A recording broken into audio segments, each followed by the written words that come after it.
আনুপাতিক প্রতিনিধিত্ব বা পিআর হচ্ছে নির্বাচনী ব্যবস্থার এমন একটি পদ্ধতি যেখানে আসন বণ্টন হয় প্রতিটি রাজনৈতিক দলের প্রাপ্ত ভোটের আনুপাতিক হারে। উদাহরণ হিসেবে বলা যায়, যদি কোনো দল মোট প্রদত্ত ভোটের শতকরা 10% পায় তাহলে সেই দল আনুপাতিক হারে সংসদে 10% বা 30টি আসন পাবে। পিআর বা আনুপাতিক প্রতিনিধিত্ব নির্বাচনের ক্ষেত্রে আসন ভিত্তিক ভোটের সংখ্যা বা মিশ্র পদ্ধতি, এই তিনটি পদ্ধতিতে নির্বাচন ব্যবস্থা রয়েছে বিশ্বের বিভিন্ন দেশে।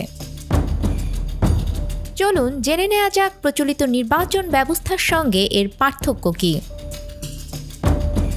বর্তমানে বাংলাদেশের সংসদীয় নির্বাচন ব্যবস্থায় 300 আসনে আলাদা আলাদা প্রার্থী দিয়ে নির্বাচনে অংশগ্রহণ করে রাজনৈতিক দলগুলো।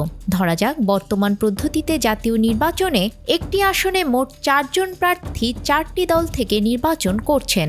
এই নির্বাচনে ভোট পড়েছে 85%। এর মধ্যে প্রথম, দ্বিতীয় ও তৃতীয় 3 জন প্রার্থী 20% করে ভোট পেলেন, আর চতুর্থ প্রার্থী পেলেন 25% ভোট। বান্ডেল থাকলে প্রতি সেনমানিতে টাকা বাঁচবে। বিকাশ সেনমানি বান্ডেল কিনে জিতুন প্রতি লেনদেনে। বর্তমান পদ্ধতি অনুযায়ী চতুর্থ প্রার্থী এই আসন থেকে সংসদ সদস্য নির্বাচিত হবেন, আর এই 3টি দলের 60% ভোট কোনো কাজে আসবে না। একইভাবে সারা দেশের অন্তত 290 আসনে যদি একই হারে ভোট পেয়ে চতুর্থ দলটির প্রার্থীরা জয়লাভ করেন, তাহলে মাত্র 25% ভোট নিয়ে তারা সরকার গঠন সহ সংসদে একছত্রভাবে আধিপত্য করবেন। অথচ বাকি 3 দল মিলে 60% ভোট পেলেও তাদের কোনো প্রতিনিধিত্ব থাকল না সংসদে। সম্প্রতি এক জরিপে দেখা গেছে, বিশ্বের 170 দেশের মধ্যে 91 দেশে এ পদ্ধতিতে নির্বাচন ব্যবস্থা চালু রয়েছে।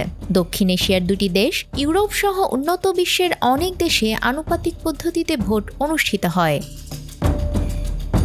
নিউজ ডেস্ক, আমাদের সময়।